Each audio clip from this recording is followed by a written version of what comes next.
Gloire à Dieu, gloire à Dieu. Chose promise. Nous sommes là comme on avait promis. Nous parlons de...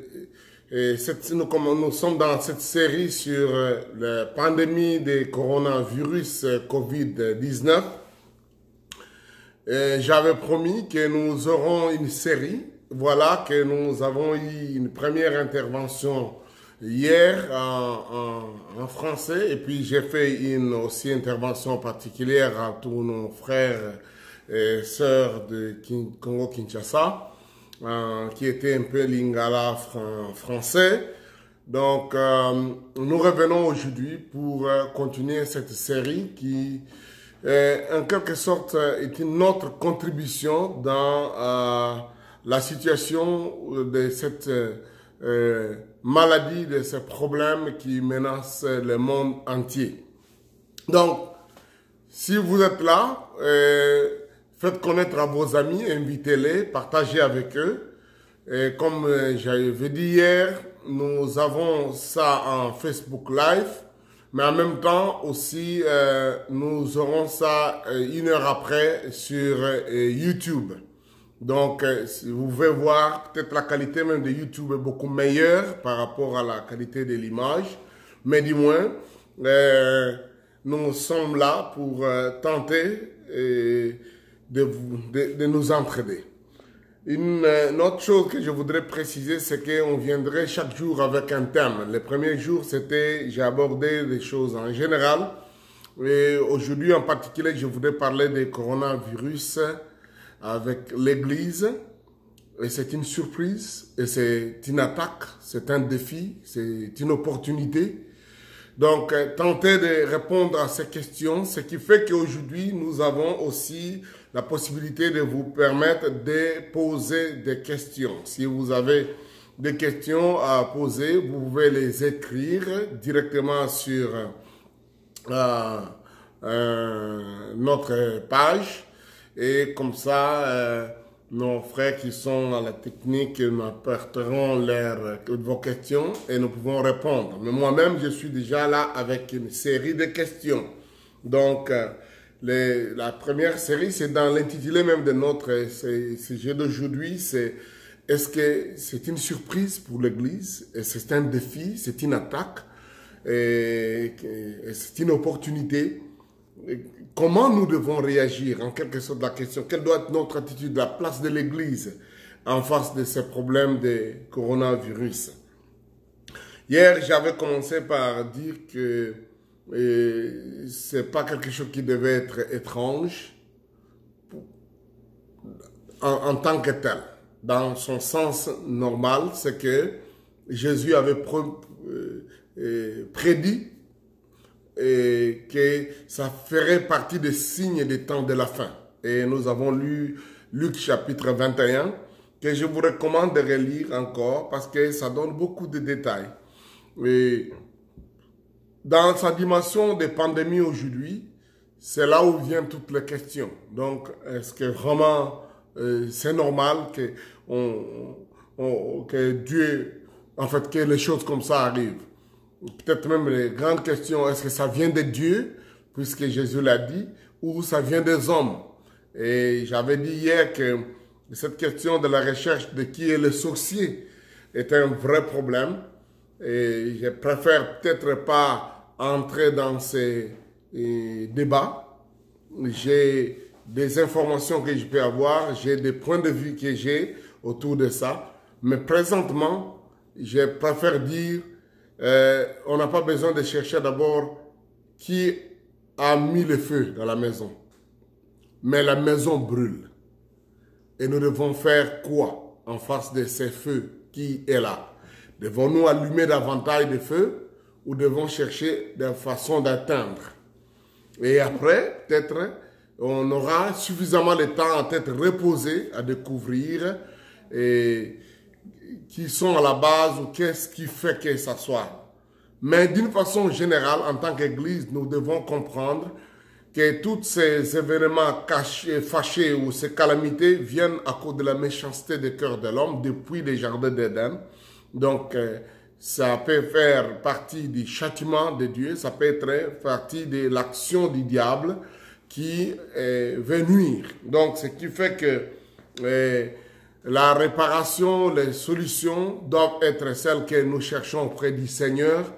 Et chercher à résoudre ça, c'est toujours faire donc barrage à ces attaques de l'ennemi ou ces choses qui amènent des destructions. Même si c'est le châtiment de Dieu, ça serait à cause de la méchanceté, à cause des fautes. Donc, réparer cela. Donc, en quelque sorte, résoudre ça serait aussi chercher à se mettre en ordre avec Dieu.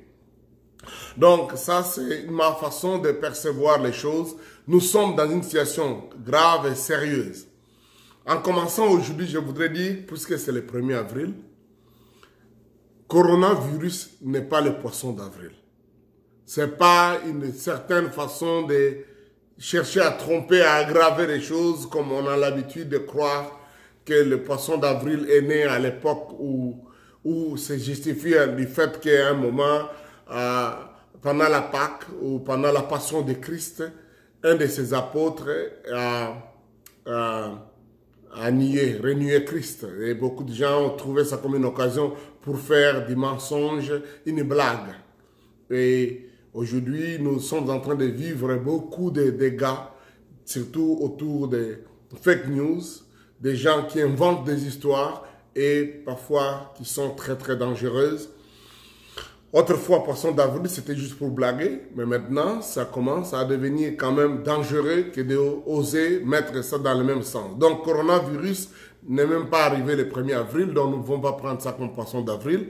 Et encore moins, notre intervention d'aujourd'hui, c'est sur les choses vraies. Ça se passe. Hier, j'avais déjà dit que parfois, il nous est difficile d'accepter certaines choses quand on ne les voit pas, parce qu'on pense que la vue ou l'œil n'est que le seul moyen de communication pour comprendre, pour tester des choses. Mais on sait maintenant qu'il n'y a pas besoin d'œil seulement. Donc, ce qui n'est pas toujours visible n'est pas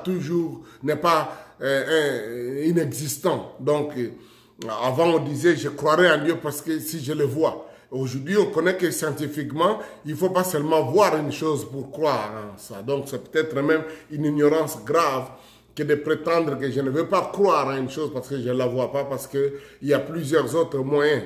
Des preuves scientifiques peuvent se faire sans être vues. J'avais donné un exemple simple qu'on ne voit pas l'odeur ou la laine, mais on sent cela, on comprend que cette odeur est agréable ou désagréable. Donc, il y a plusieurs autres moyens. La même chose, le coronavirus, c'est pas une grosse épée, c'est pas un kalachnikov, c'est pas une bombe, mais c'est un petit être qu'on appelle virus, très petit, très minuscule, qu'il faut de grands microscopes assez performants pour le voir, pour le connaître. Et le nom même de coronavirus, c'est par rapport à comment ça se présente comme une couronne. C'est pour ça que dans le nom de corona. Et je voudrais que vous sachiez que celui qui est là aujourd'hui n'est pas le premier coronavirus. Ce qui fait que beaucoup de gens se posent des questions. Mais tel avait parlé de coronavirus. Est-ce que ce n'était pas le plan? Non, le corona existe beaucoup. Il y en a plusieurs sortes de coronavirus. Ce qui fait que celui qui crée des dégâts aujourd'hui, il s'appelle le COVID-19. C'est-à-dire le coronavirus qu'on a identifié en 2019. Donc ça, c'est très important de comprendre cet aspect-là, que l'ennemi, qu'on appelle l'ennemi invisible, nous a mené une grande guerre. Donc, pire que toutes les actes de terroristes et qui ont fait que des villes entières sont renfermées, bloquées, des hôpitaux sont débordés parce que les dégâts sont là, les malades sont... En fait, beaucoup de gens sont en train d'être infectés et ils tombent très gravement malades et pire encore, il y a beaucoup de morts, des gens meurent et meurent de la façon la plus terrible, et au point où maintenant il y a même des difficultés des pays qui ont même des grandes morgues, qui ont des grands cimetières, n'ont plus la possibilité de garder les gens dans les morgues, on fait les incinérations en masse, et puis les dangers d'approcher ces morts, ces personnes. Donc c'est un peu, et ce n'est pas le premier cas, il y a eu la même chose avec Ebola, la même chose avec certaines choses, et c'est parmi des choses que Jésus avait dit qu'il y aurait des pestes, qu'il y aurait des ravages, des épidémies, donc qui viennent souvent des petits êtres comme des bactéries, des virus, des microbes assez minimes. Donc ça, c'est très important, c'est pas un poisson d'avril, c'est réel, ça se passe. Avant, il y a eu beaucoup de choses qui étaient autour de non, ça n'arriverait qu'en Chine parce que les Chinois sont nombreux, parce qu'ils mangent les pangolins, ils mangent les chauves-souris. Maintenant, on se rend compte que, bon, sans les accuser d'être à l'origine, aujourd'hui, que vous ayez mangé les chauves-souris ou pas, que vous ayez consommé des serpents ou pas, vous pouvez attraper les coronavirus et en mourir. Et avant, on croyait que c'est peut-être pour des gens qui sont sales, qui sont encombrés, mais on se rend compte que des grandes autorités, des grandes personnes qui vivent dans les palais royaux attrapent ces maladies. Donc, c'est pas un poisson d'avril, bien aimé, que personne ne vous trompe, même si vous croyez que cela a été fomenté par des comploteurs, la réalité, elle est là, déjà, que le coronavirus est une maladie dangereuse, mortelle et très très grave et qui se répand avec une grande vitesse pour laquelle il faut prendre des dispositions. Une autre chose importante à retenir, et ça, c'est important que les chrétiens sachent que ça n'attaque pas que les non-croyants, même si on pourrait dire que c'est une punition, c'est un châtiment. Donc maintenant on sait que des chrétiens sont en train d'être infectés et même en mourir, même des serviteurs de Dieu. C'est pas comme des maladies qui on dit, bon, sexuellement transmissibles, c'est des maladies des gens qui ont une mauvaise vie, c'est pour ça qu'ils ont ça. Non, ça peut attaquer des gens sérieux, des gens qui aiment Dieu, des gens qui sont fidèles. Donc, ce qui fait que l'Église doit aussi comprendre cet aspect-là pour ne pas se laisser tromper. Et c'est un peu dans ce sens-là que nous voulons faire cette intervention aussi pour dire ça peut attaquer toute personne, vous comme moi, comme n'importe qui. Donc, c'est pourquoi quand on demande de prendre des dispositions, c'est important de veiller pour ne pas penser que c'est pour les autres, ce n'est pas pour vous. N'importe qui peut malheureusement être exposé à ça et en souffrir. Alors, quelle place l'Église doit, quelle place de la foi doit avoir? Effectivement, nous avons besoin en tant que croyants de savoir que Dieu avait donné des promesses. C'est tout, celui qui est le plus répété, celle qui est la plus répétée aujourd'hui, le psaume 91, qui montre qu'il y a des contagions, des pestes qui peuvent arriver en plein jour. Donc, ça arrive aujourd'hui. Et qu'avec ça, nous pouvons réclamer ces promesses de ces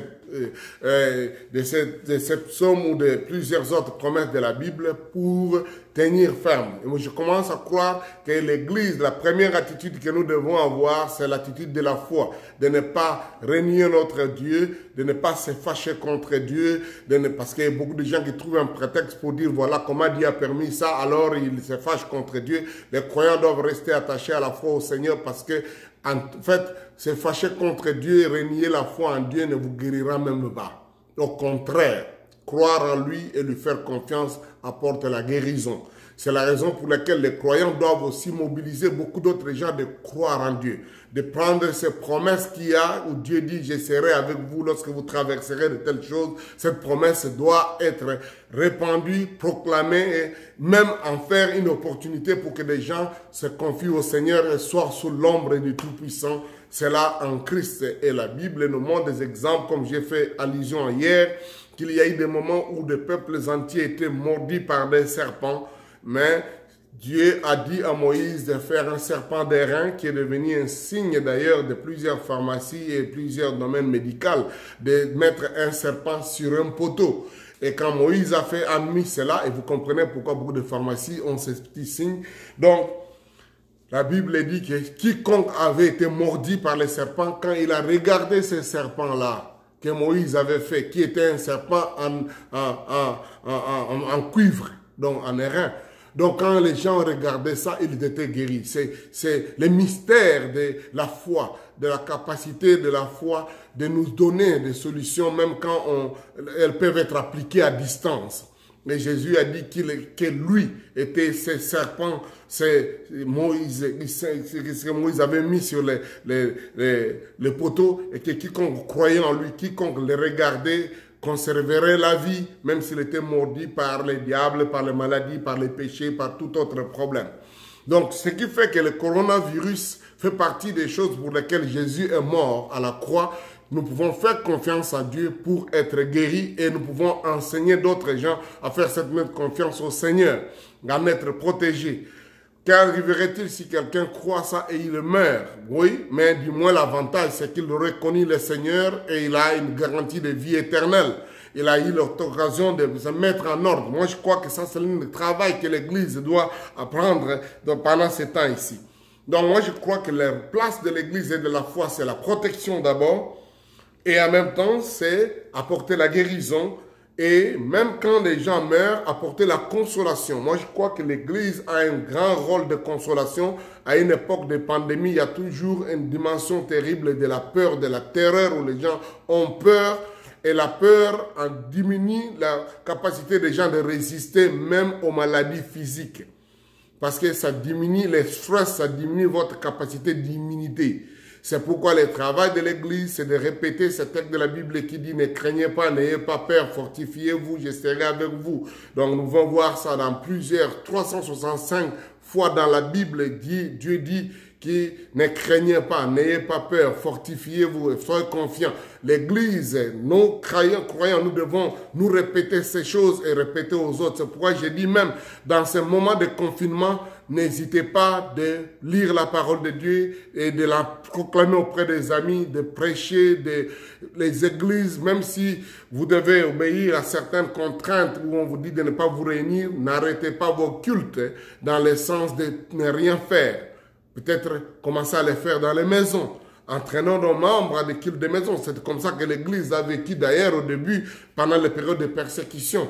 Et maintenant, les nouvelles technologies permettent que voilà, maintenant, je suis dans vos maisons pendant que vous êtes confinés dans vos maisons au travers de nouvelles technologies. J'encourage des pasteurs, des serviteurs de Dieu d'enseigner la parole et surtout que ce soit des messages de réconfort, pour donner la foi aux gens. Mais aussi, comme les gens meurent en cascade, en grand nombre, ça fait la terreur, la peur, il faut qu'on console les gens. Nous connaissons de plus en plus de personnes qui sont proches, qu'on connaît, qui sont en train de mourir.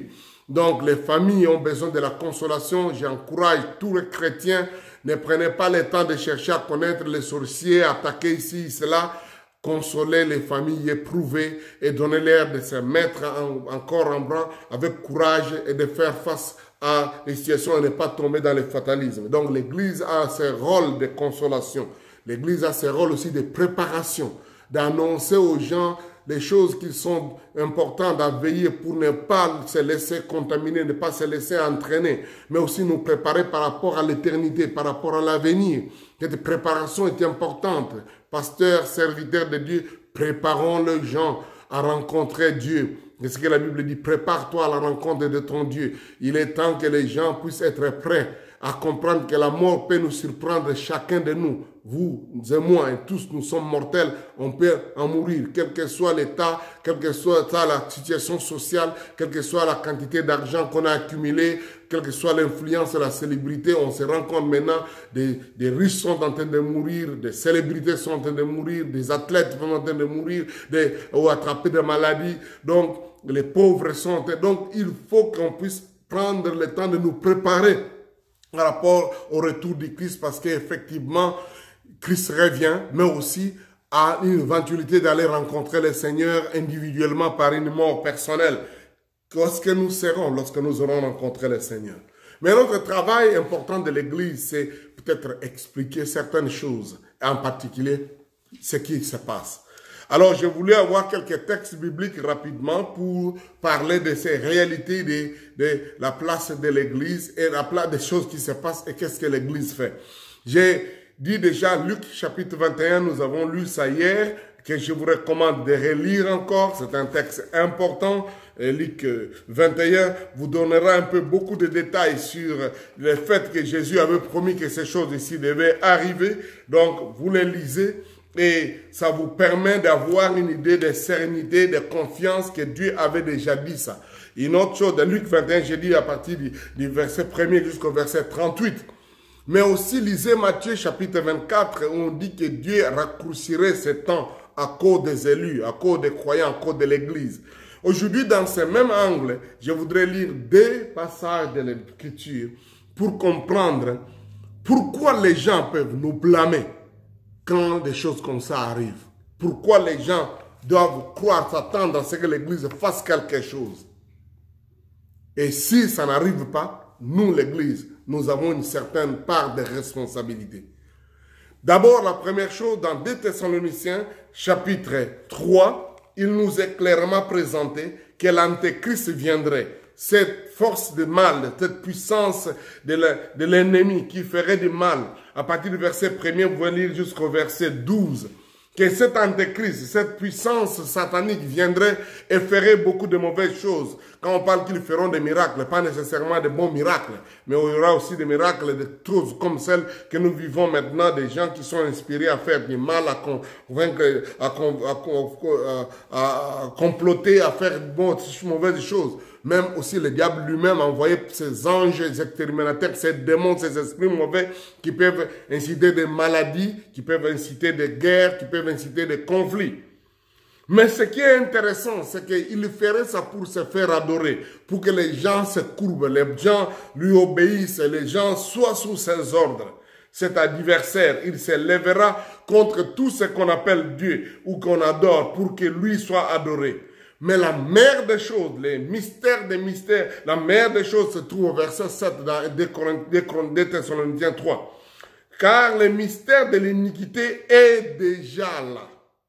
Il est déjà là. Il faut seulement que celui qui le retient encore ait disparu.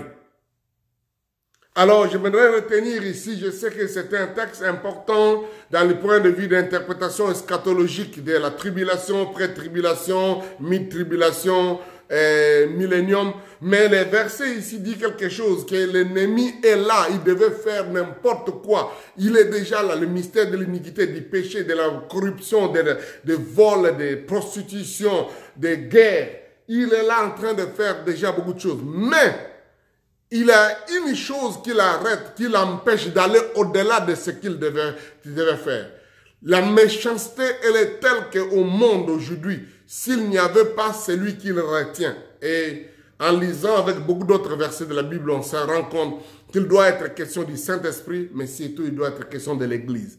L'Église est celui qui retient que le mal puisse progresser et prendre full speed et accomplir tout ça. Notre présence en tant qu'élu, en tant qu'enfant de Dieu, l'Église du Seigneur est comme du sel pour empêcher la putréfaction. C'est-à-dire les choses devaient pourrir à cause des présences de microbes dans une sauce.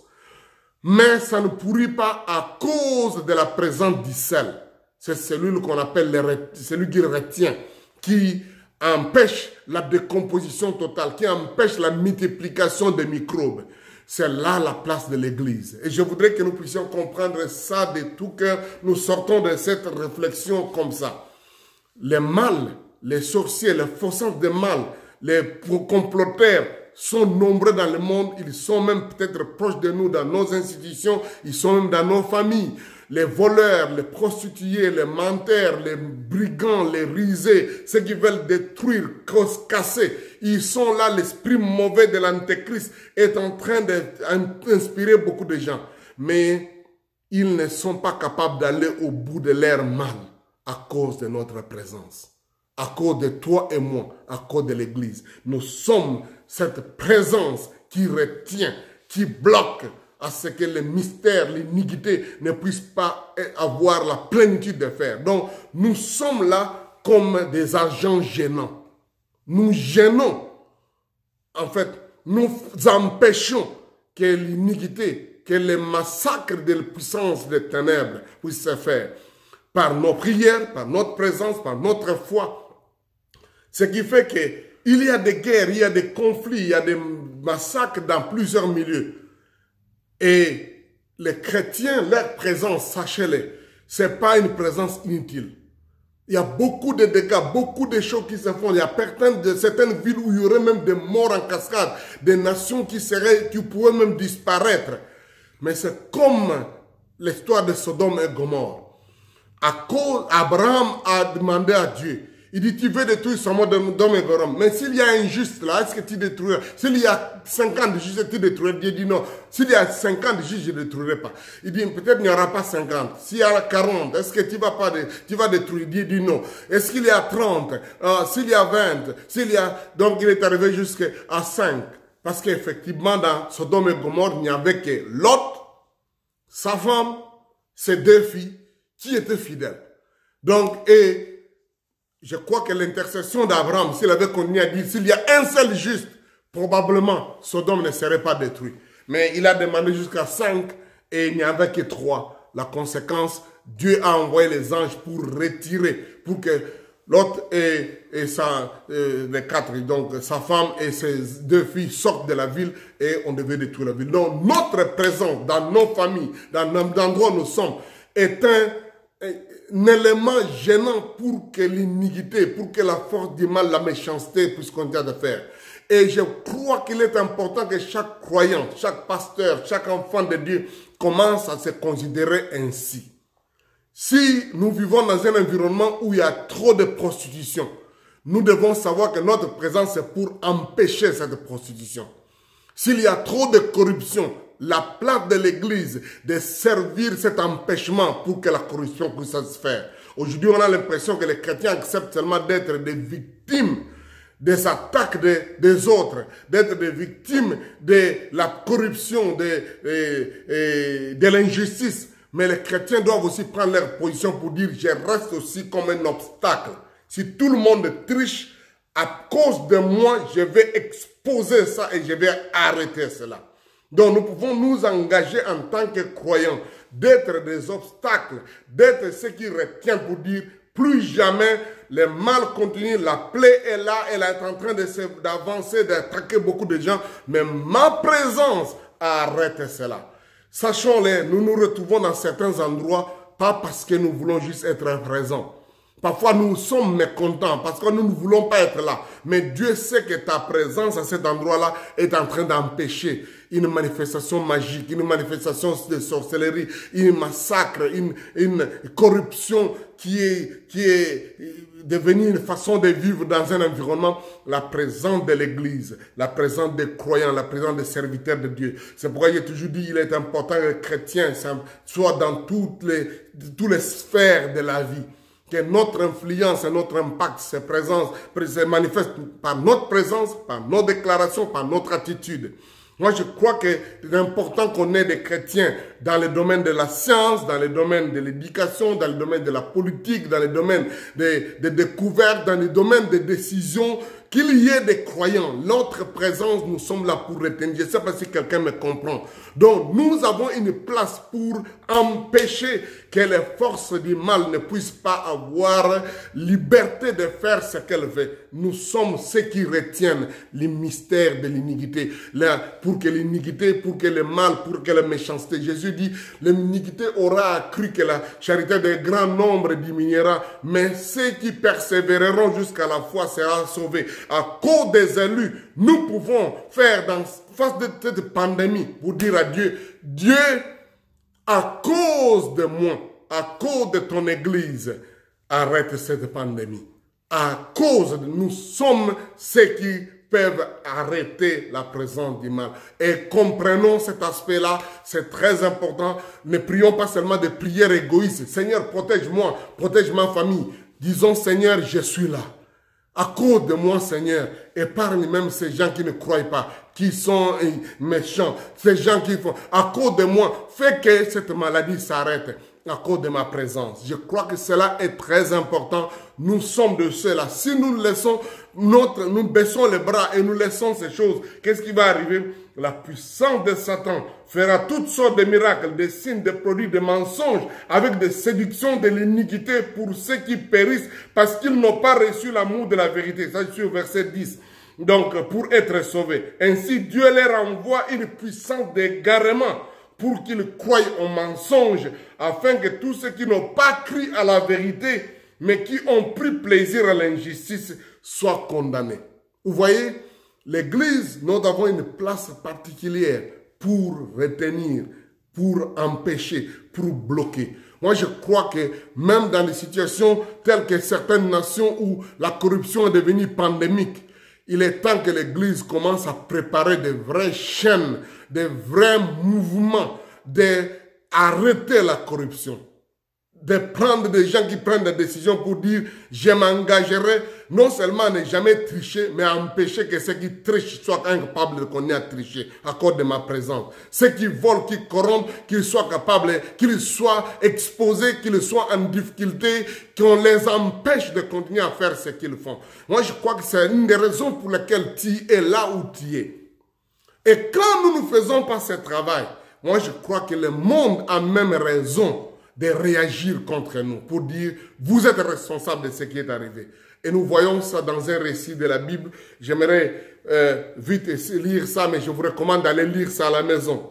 2 Rois chapitre 6, à partir du verset 24, et vous entrez au chapitre 7. Mais voici ici les récits, je vous donne un petit résumé de ça.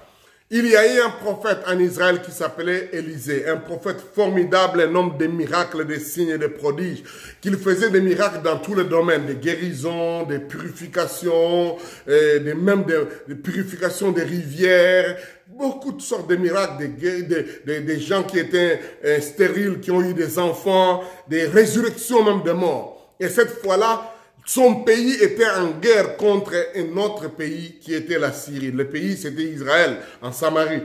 Donc maintenant, ils étaient en guerre. À cause de la présence d'Élisée, le prophète, Dieu donnait des révélations pour les victoires de guerre d'Israël. De telle sorte que dans sa chambre, il recevait les stratégies de guerre qu'il montrait au roi, pour que le roi puisse remporter les victoires. Au point où le roi de Syrie était tellement troublé. Mais qu'est-ce qui se passe? Nous avons des espions chez nous. Mais non, il y avait une caméra de Dieu qui voyait les plans que le roi de Syrie, que les Syriens faisaient et qu'il était capable de voir. Aujourd'hui, nous avons des armées qui échouent de guerre simplement parce qu'ils ont juste un espion dans leur équipe qui prend les stratégies et l'annonce auprès des adversaires parce qu'au fait, il fait le travail, comme on dit, les agents doubles. Il fait le travail de l'armée adverse. Et quand cette armée qui a planifié les choses arrive, ils sont pris en embuscade et les autres,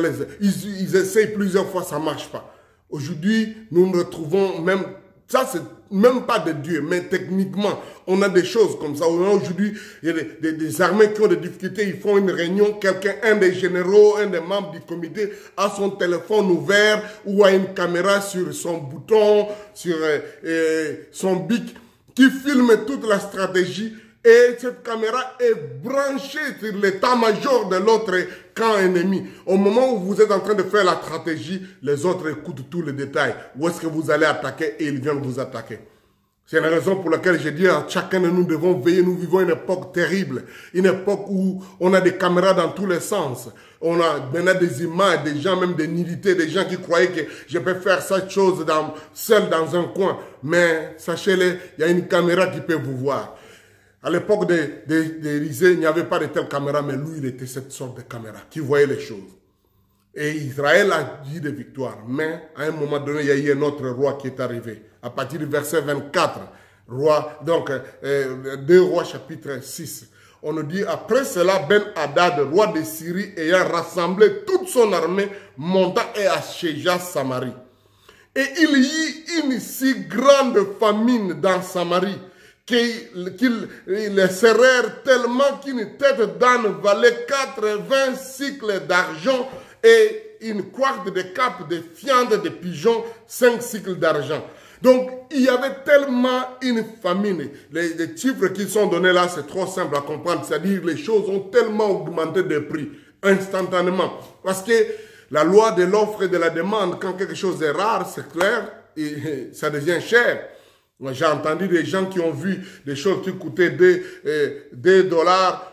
Les jours suivants, ça vous coûte 20 dollars, ça vous coûte 30 dollars. Et j'ai même vu ici, en fait, j'ai lu ça en ligne, par exemple, les gels hydroalcooliques qui étaient souvent ici dans des magasins, dans les pharmacies ici, qui coûtaient 1 dollar, même peut-être 99 cents, moins d'1 dollar.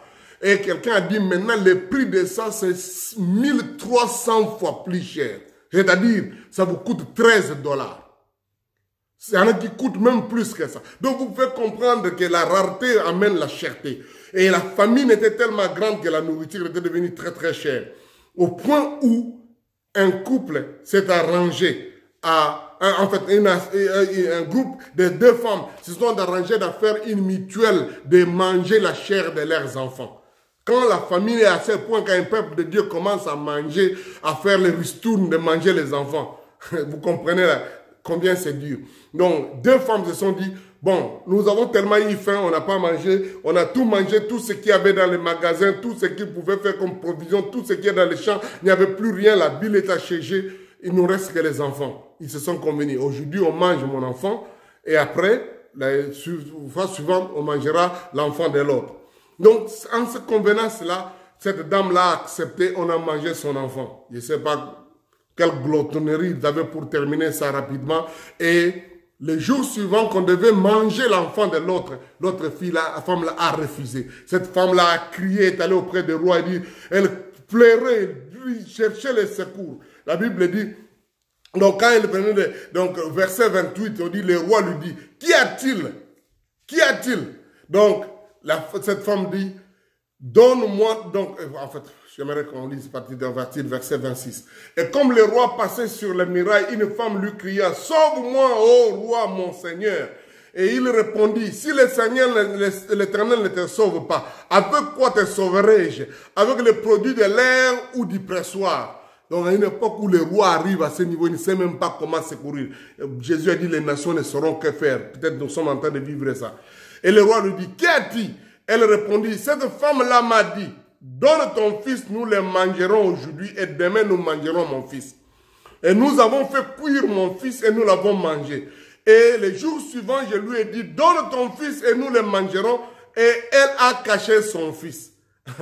Verset 30. Lorsque le roi entendit les paroles de cette femme, il déchira ses vêtements en passant sur la muraille et le peuple vit qu'il avait en dedans un sac sur son corps, qui était une preuve de boule, que c'était la terreur, c'était les jeunes à un niveau dépassé. Le roi dit, que Dieu me punisse dans toute sa rigueur, si la tête d'Élisée, fils de Shaphat, reste aujourd'hui sur lui.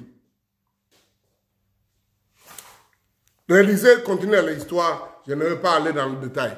Là, le roi décide. Puisqu'il est dépassé en écoutant cette histoire, il dit, comment c'est possible qu'il est arrivé? Il dit, le problème c'est Élisée. Est-ce qu'Élisée a péché? Élisée a fait venir la famine? Non, le roi pour lui il savait. Élisée, son travail était d'avertir le peuple à l'avance. Et Élisée probablement n'a pas donné cet avertissement. N'a pas dit ce qu'il fallait. Le roi dit, dans cette histoire, c'est Élisée qu'on doit attaquer. Comprenons pourquoi, autour des calamités, des épreuves, des choses inexplicables, les gens parfois lancent les pierres à l'église, aux serviteurs de Dieu. Pour dire, c'est le serviteur de Dieu qui est responsable. Peut-être parce que les gens ont espoir. Ils croient que nous sommes de ceux-là qui doivent retenir, qui doivent bloquer, qui doivent, à cause de nos prières, nous devions bloquer les choses. Donc, serviteurs de Dieu, église, femmes, comprenons cet aspect de ce roi-là. Il était un roi méchant, on dirait, mais il a su que cet homme-là n'a pas fait ce qu'il devait faire, l'église, le prophète, l'homme de Dieu. Et la Bible nous dit que quand on voulait venir attaquer le prophète a vu ça déjà. Mais il a annoncé une chose au chapitre 9 ou au chapitre 17, que demain, il y aura autant de nourriture. La nourriture sera grande à la porte de Samarie. Et les autres même doutaient, mais même si Dieu ouvre les cieux, cela n'arrivera pas.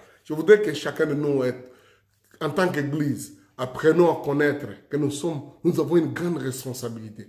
Les gens du monde, les dirigeants des nations, les PDG, les chefs d'entreprise. Je sais que hier, j'ai parlé, beaucoup de gens ont dit que mais cet homme, il est très dur avec les dirigeants.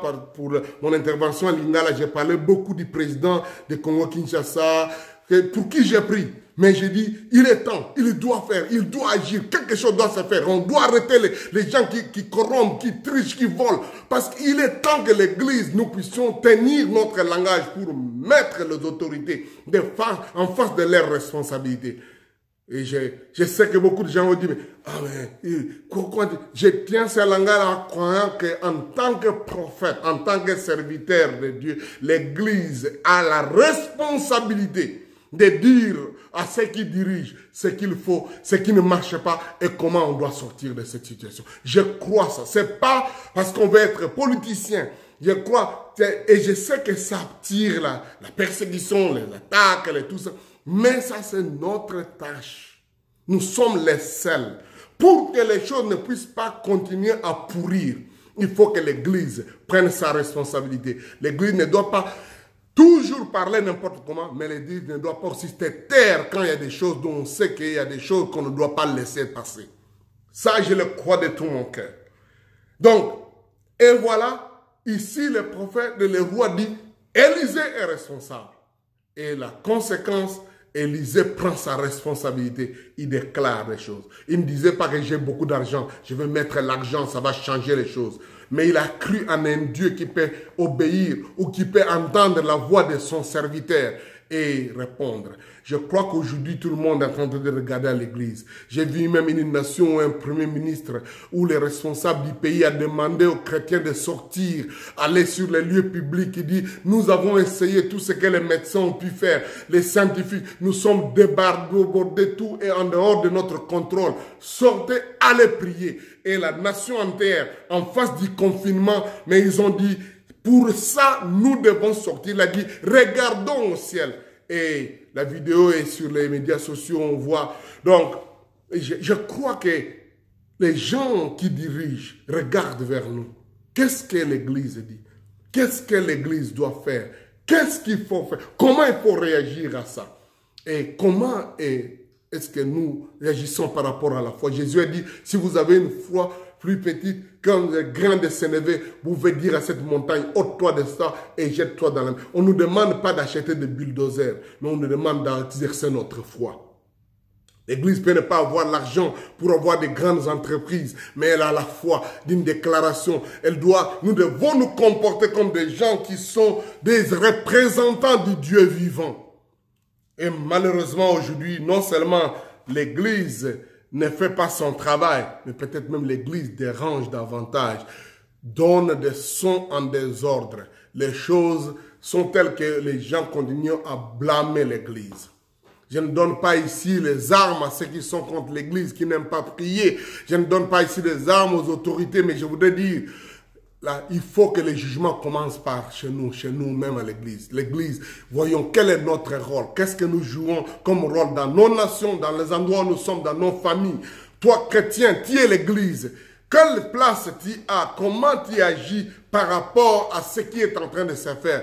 Quel est le langage que tu adoptes? Le langage de tout le monde, tout est désespéré, on ne peut plus rien faire, c'est fini pour nous. Ou bien c'est le langage pour dire, nous pouvons tenir. Notre Dieu au ciel, nous allons demander l'intervention. Que Dieu ouvre les écluses des cieux. Que Dieu agisse en notre faveur. S'il faut demander que les peuples se répandent parce qu'il y a des promesses claires. S'il y a la famine, la peste qui arrive dans 2 Chroniques chapitre 7 verset 14 dit, si mon peuple sur qui est invoqué mon nom, c'est-à-dire si ces gens-là qui ont les selles, qui peuvent retenir, s'ils s'humilient, prient, cherchent ma face, s'ils se détournent de ces mauvaises voies, c'est-à-dire c'est nous l'Église qui devons commencer à nous repentir en face de ce qui se présente. Dis Seigneur, pardonne-nous, lave-nous. Il y a certainement la méchanceté. Peut-être l'Église n'a pas été aussi méchante, mais l'Église a laissé les dirigeants du monde exercer leur méchanceté. Il est temps que l'Église joue son rôle de purificateur, son rôle de pousser les gens à demander pardon, à se mettre en ordre avec le Seigneur. Je crois qu'il est temps que nous jouons ce rôle. quel rôle nous avons par rapport à ce problème de coronavirus. Pas juste accuser les autres, mais qu'est-ce que notre part? Nous sommes de ceux-là qui devons retenir. Disons à Dieu, rappelons à Dieu les promesses. Tu as dit, Seigneur, le monde est en train de chercher à combattre ça par le confinement, par la quarantaine, par les recherches scientifiques, par les problèmes de médicaments, des soins, par les virus, les vaccins. Mais nous croyons aussi que nous sommes ces vaccins-là dont la présence est capable de retenir le mystère de l'iniquité pour que ça ne puisse pas continuer, pour que cette maladie, cette plaie, ce fléau ne puisse pas continuer. C'est ce qui est arrivé à l'époque où Aaron, quand Israël avait une plaie qui menaçait dans le désert, la Bible dit, Aaron, le souverain sacrificateur, s'est tenu au milieu entre les morts et les vivants et la plaie s'arrêta. Le fléau s'arrêta. Il est temps que nous nous levions. Sommes-nous en train de vouloir dire qu'il faut que nous allons nous exposer pour que la maladie puisse s'arrêter sur nous? Non. Mais du moins, nous pouvons exercer notre foi, notre confiance pour dire, Seigneur, tu es capable, entends-nous, oh Dieu, aie pitié de nous, à cause de tes enfants, à cause même des gens qui devaient être sauvés, qui sont des élus, parce que les élus ne sont pas tous ceux qui sont sauvés seulement. Les élus sont parmi même les non sauvés. Il y a des gens qui devaient être sauvés, qui ne sont pas encore sauvés. À cause de Seigneur, oh Dieu, à cause de ces gens. Parce que beaucoup de gens disent, c'est la fin du monde, Seigneur, prenez-nous, nous avons déjà crié, allons. Non, ce n'est pas la fin du monde. Jésus a dit, ce n'est que le commencement. Nous ne sommes pas encore à la fin du monde. Notre travail d'évangélisation est important, nous pouvons continuer à le faire. Mais à cause des élus, à cause de ces gens-là qui ne connaissent pas, nous te prions, Seigneur, que tu interviennes. Voilà un peu ma petite chose que je voulais dire. Nous avons un rôle, les sels de la terre. Et la Bible dit, si le sel perd sa valeur, sa saveur, il ne sert plus à rien. On marchera dessus et on va jeter ça chez les pourceaux. Parfois, c'est là qui me fait mal quand voyant l'église, les langages, les déclarations, les attitudes, les comportements de l'église, des frères, des sœurs, surtout des serviteurs de Dieu, qui laissent à désirer, qui amènent les autres à se fâcher, qui amènent les autres à douter même de Dieu, il y a des attitudes même que des pasteurs font, des comportements, des morales, même des attitudes de corruption qui font que les autres commencent à dire, mais ce sel n'a plus de valeur, ce sel n'a pas de place, on ne peut pas. L'Église doit servir de témoignage, d'exemple, de modèle pendant cette période d'un grand défi qui est devant nous. Le coronavirus est un défi. Je voudrais que chacun de nous, frères et sœurs, comprenions cet aspect, que nous sommes devant nous un défi pour lequel nous devons exercer notre foi. Pour dire, Seigneur, oh Dieu, interviens en faveur de l'Église et à cause des élus, même à cause de notre nation. Prions pour ça. Ne nous arrêtons pas une prière égoïste. Prions aussi pour tous les agents qui travaillent, les dirigeants des nations, les décideurs. Prions pour les corps médicaux, tous les corps soignants. Prions pour les scientifiques qui doivent faire des marches. Parce que peut-être même ils ont commis des fautes. Mais maintenant, Dieu est capable de les inspirer quelque chose. Parce que Dieu est capable de répondre au travers de ça. Mais surtout, croyons que notre Dieu est capable de faire descendre du ciel une solution. Et ainsi dit l'Éternel, quelque chose qui sera inspiré et qui peut arrêter ça. Et peut-être même, sans aucune autre forme d'intervention, ça peut s'arrêter. Avez-vous déjà vu des épidémies qui s'arrêtent de soi-même? C'est possible. Cela est arrivé avec même la grande pandémie de l'épidémie espagnole de la Première Guerre mondiale. Ça s'est arrêté de soi. Il y a des endroits où on a vu des grandes pandémies, des grandes maladies, des grandes épidémies s'arrêter de soi parce que Dieu a intervenu. Peut-être des gens diront c'est la nature, mais Dieu a intervenu en faveur des élus. Nous pouvons demander à Dieu d'abréger ce temps. Abréger ce temps. Nous n'avons pas besoin d'avoir toujours 14 jours d'incubation et puis des temps de pic. Nous pouvons demander à Dieu, Dieu même au pic qui peut arrêter. Comme Jésus a dit à la tempête, tais-toi, elle s'arrêta. Alléluia. Cette promesse, elle est donnée à l'Église. C'est pourquoi le monde veut nous regarder. Qu'est-ce que nous faisons? J'avais dit que j'ai quelques questions et je serai prêt à recevoir d'autres questions que vous pouvez poser. Donc, si vous avez des questions, nous serons prêts à commencer à les lire. Mais je voudrais répondre à quelques-unes que j'ai reçues déjà dans l'avance. Les gens disent, est-ce que Dieu avait déjà annoncé cette pandémie? Si oui, comment nous n'avons pas su ça? Comment ça paraît étrange? Oui, il avait annoncé ça dans la Bible. Il est déjà écrit que ça arriverait. Il avait certainement aussi annoncé ça par d'autres serviteurs de Dieu. Peut-être pas avec le même nom de Corona, pas même avec les mais des choses. Aujourd'hui, en collectionnant beaucoup de messages qui ont été donnés plusieurs années avant, nous devons dire une chose sûre.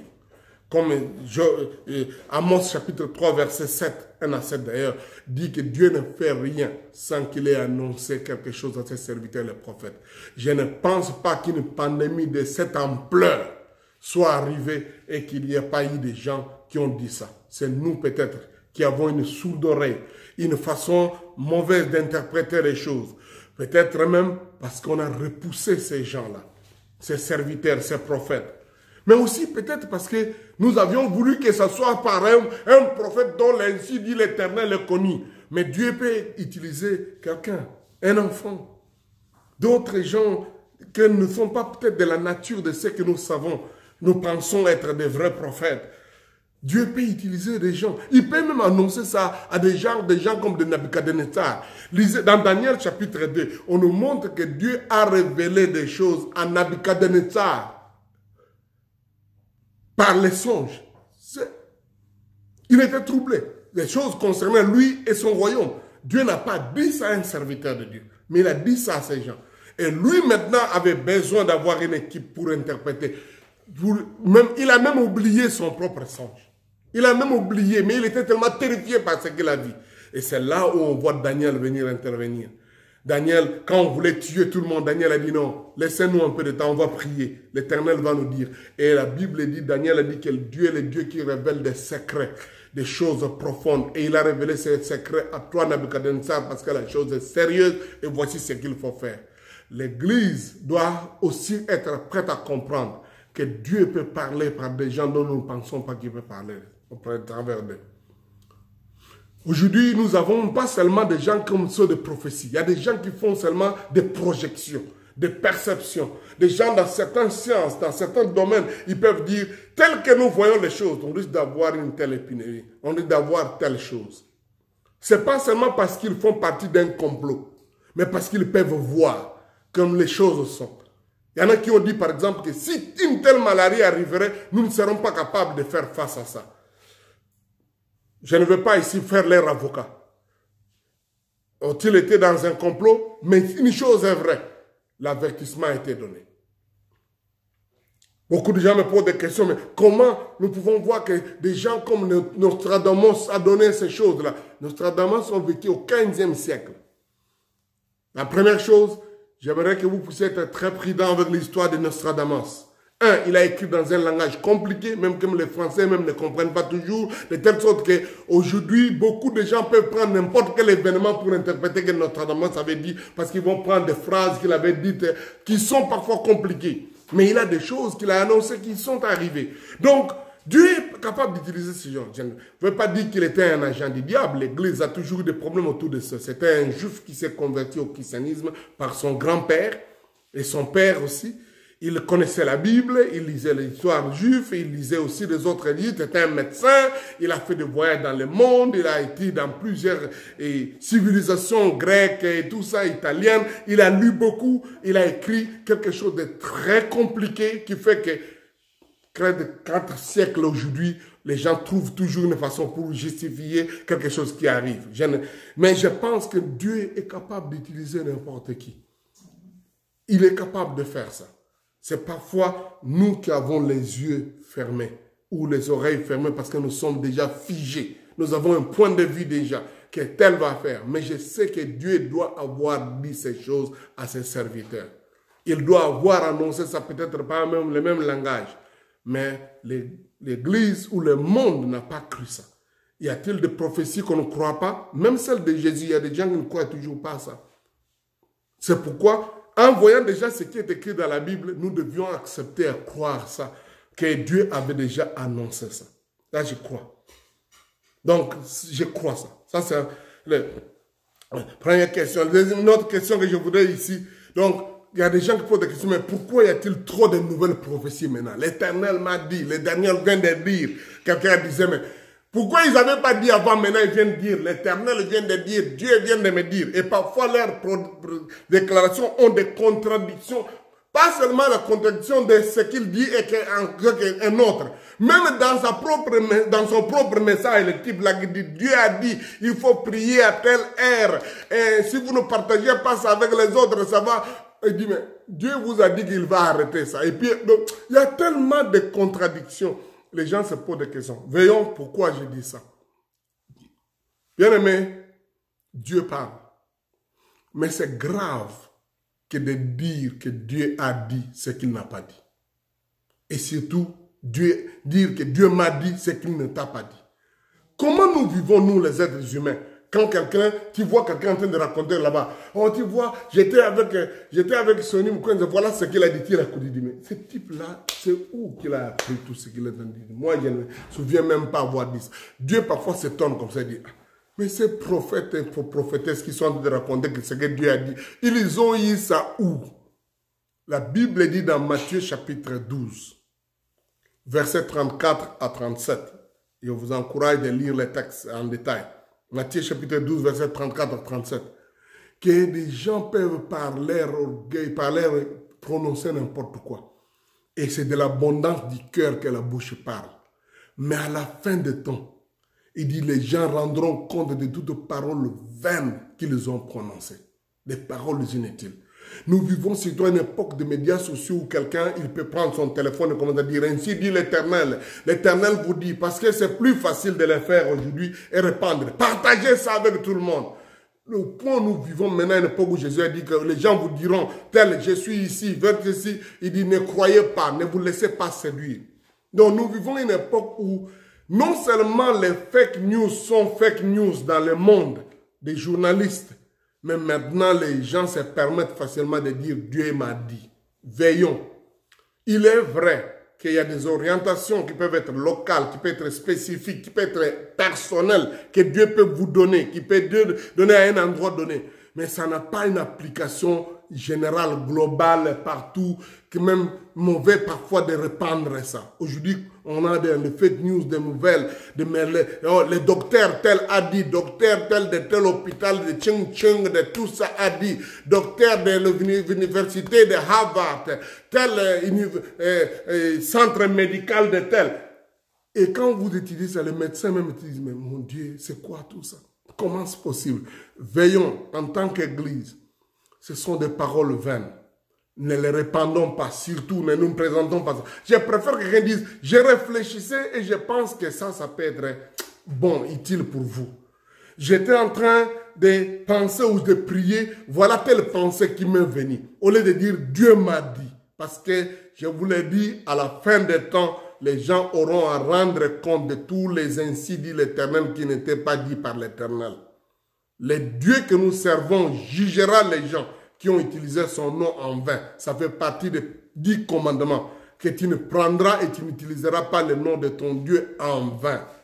Donc, veillons sur ça. Les paroles inutiles sont maintenant devenues légion facile. Surtout que, bon, quelqu'un peut avoir son téléphone, il dit n'importe quoi. J'ai parlé avec un ami qui est journaliste, il disait, voilà, vous les pasteurs, il faut avertir les gens, il y a n'importe qui dit n'importe quoi. J'ai dit, oui, c'est vrai, cette histoire, Jésus nous avait déjà dit qu'il y a beaucoup de faux prophètes et les gens ont la liberté de faire, nous avons des difficultés de stopper tous ces gens.